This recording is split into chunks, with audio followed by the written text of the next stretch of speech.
बिस्मिल्लाहिर्रहमानिर्रहीम। अस्सलाम वालेकुम दोस्तों, आज की वीडियो में हम हज़रत इब्राहीम अलैहिस्सलाम और इनके बेटे हज़रत इस्माईल अलैहिस्सलाम की कुर्बानी का वाक़या बयान करेंगे।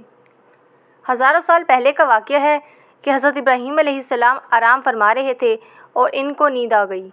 आप अलैहिस्सलाम ने ख्वाब में देखा कि अल्लाह ताला इनसे फरमा रहे हैं, ए इब्राहीम, अपनी सबसे प्यारी और अज़ीज़ चीज़ को मेरी राह में कुर्बान कर दो। जैसे ही सुबह हुई, आप उठे और सोचने लगे कि नबी का ख्वाब कभी झूठा नहीं हो सकता।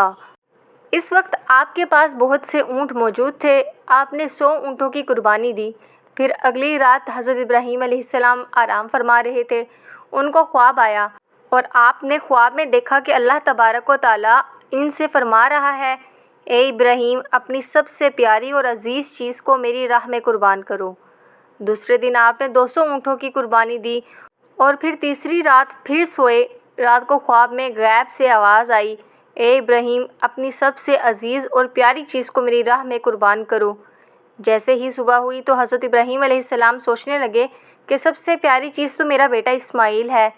आप सोचने लगे कि अल्लाह तबारक व तआला ये देखना तो नहीं चाहता कि मैं सबसे ज़्यादा मोहब्बत अपने फ़र्जंद से करता हूँ या अपने रब से करता हूँ। फिर आपने फ़ैसला किया कि आप अपने बेटे को, अपने लख्ते जिगर को अल्लाह की राह में कुर्बान करेंगे। हज़रत इब्राहीम अलैहिस्सलाम अपनी ज़ौजा हज़रत हाजरा के पास आते हैं और इनसे फरमाते हैं, ए हाजरा, आज इस्माईल अलैहिस्सलाम को तैयार करो, इसे गुस्ल कराओ और खुशबू लगाओ और इसको नए कपड़े पहनाओ। आज हम अपने दोस्त की दावत पे जा रहे हैं। ये सुनकर हज़रत हाजरा बहुत खुश हुई और हज़रत इस्माईल अलैहिस्सलाम को तैयार किया, नए कपड़े पहनाए। फिर इब्राहीम अलैहिस्सलाम अपने रखते जिगर को लेकर फ़लस्तीन से मक्का की तरफ रवाना हुए। तभी पीछे से शैतान आया और हज़रत हाजरा से कहने लगा कि ए हाजरा, तुम्हें पता भी है कि तुम्हारे बेटे को इब्राहीम अलैहिस्सलाम कहाँ लेकर जा रहे हैं? वो इन्हें दोस्त की दावत पे नहीं लेकर जा रहे, बल्कि इन्हें मारने के लिए जा रहे हैं। बीबी हाजरा अलैहिस्सलाम ने फरमाया, ए शैतान, तुम पर लानत हो, मेरे इब्राहीम अलैहिस्सलाम ऐसा क्यों करेंगे? वो अपने बेटे को क्यों मारेंगे?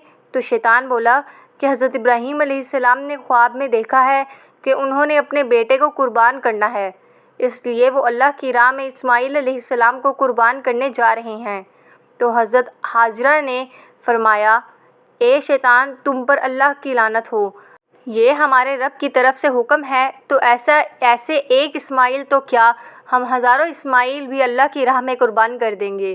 फिर शैतान हज़रत इस्माईल अलैहिस्सलाम के पास आकर कहने लगा कि तुम्हें पता है कि तुम्हारे बाबा तुम्हें कहाँ लेकर जा रहे हैं?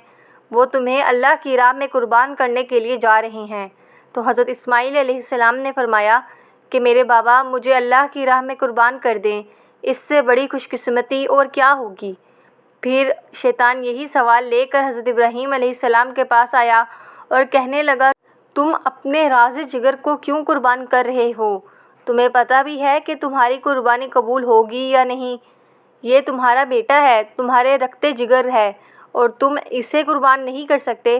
फिर हज़रत इब्राहीम अलैहिस्सलाम ने पत्थर उठाकर शैतान को मारा और इस पर लानत की। बताया जाता है कि तब से ही मक्का शरीफ में हज के दौरान शैतान को पत्थर मारा जाता है। फिर हज़रत इब्राहीम अलैहिस्सलाम आगे बढ़ने लगे और अपने लख्ते जिगर से कहने लगे, ए बेटा, आपको पता है कि हम आपको अल्लाह की राह में कुर्बान करने के लिए ले जा रहे हैं। तो हज़रत इस्माईल अलैहिस्सलाम ने फरमाया कि ए बाबा जान, मेरे लिए इससे बड़ी खुशकिस्मती और क्या हो सकती है कि अल्लाह के नबी मुझे अल्लाह की राह में कुर्बान करने के लिए ले जा रहे हैं। हज़रत इस्माईल अलैहिस्सलाम ने फरमाया, बाबा जान, मेरी आपसे एक इल्तिजा है, जब आप मेरा गला काटोगे तो आप मुझे देख नहीं पाओगे, इसलिए आप मेरे हाथ पाँव रस्सी से बांध दो। और बाबा, मैं चाहूँगा कि आप अपनी आँखों में भी पट्टी लें ताकि आपको रहम ना आ जाए। फिर हज़रत इब्राहीम अलैहिस्सलाम ने अपने बेटे के हाथ पाँव बांध लिए और आँखों पर भी पट्टी बांध ली। फिर आप अलैहिस्सलाम ने अपने बेटे को लिटाया और छुरी को पकड़कर अल्लाह तबारक व तआला से फरमाने लगे कि ए मेरे रब, तू मुझे एक तो क्या हज़ारों इस्माईल भी कुर्बान करने को कहता तो मैं तेरी राह में कुर्बान कर देता। ये कहकर जैसे ही हज़रत इब्राहीम अलैहिस्सलाम ने हज़रत इस्माईल अलैहिस्सलाम की गर्दन मुबारक पर छुरी चलाने लगे तो अल्लाह ताला ने हज़रत जिब्राईल अलैहिस्सलाम को हुक्म दिया, اے جبرائیل، جلدی سے جنت میں جاؤ اور وہاں سے ایک جانور لے کر حضرت اسماعیل علیہ السلام کی جگہ پر رکھ دو۔ حضرت ابراہیم علیہ السلام اپنے امتحان میں پاس ہو چکے تھے۔ جیسے ہی ابراہیم علیہ السلام نے چھری پھیری اور اپنی آنکھوں سے پٹی کھولی تو کیا دیکھتے ہیں کہ ان کا بیٹا خیریت سے ان کے ساتھ کھڑا ہے، اور نیچے دیکھا تو وہاں ایک دمبا تھا جو حضرت اسماعیل علیہ السلام کی جگہ قربان ہو چکا تھا۔ وہ دمبا جس کو لوگ بیئر بھی بولتے ہیں۔ حضرت ابراہیم علیہ السلام نے اللہ پاک کا شکریہ ادا کیا۔ تبھی غیب سے آواز آئی۔ اللہ تعالیٰ فرماتا ہے، اے ابراہیم، تیرے اس امتحان کو قیامت والے دن تک یاد رکھا جائے گا، اور تیری سنت کو ایمان والے ہر سال یاد کریں گے اور میری راہ میں جانور قربان کریں گے۔ اور تب سے ہی یہ سلسلہ جاری ہوا۔ پوری دنیا میں رہنے والے مسلمان اپنی حیثیت کے مطابق اللہ کی راہ میں جانوروں کی قربانی کرتے ہیں، اور یہ سنت 3 دن تک ادا کی جاتی ہے۔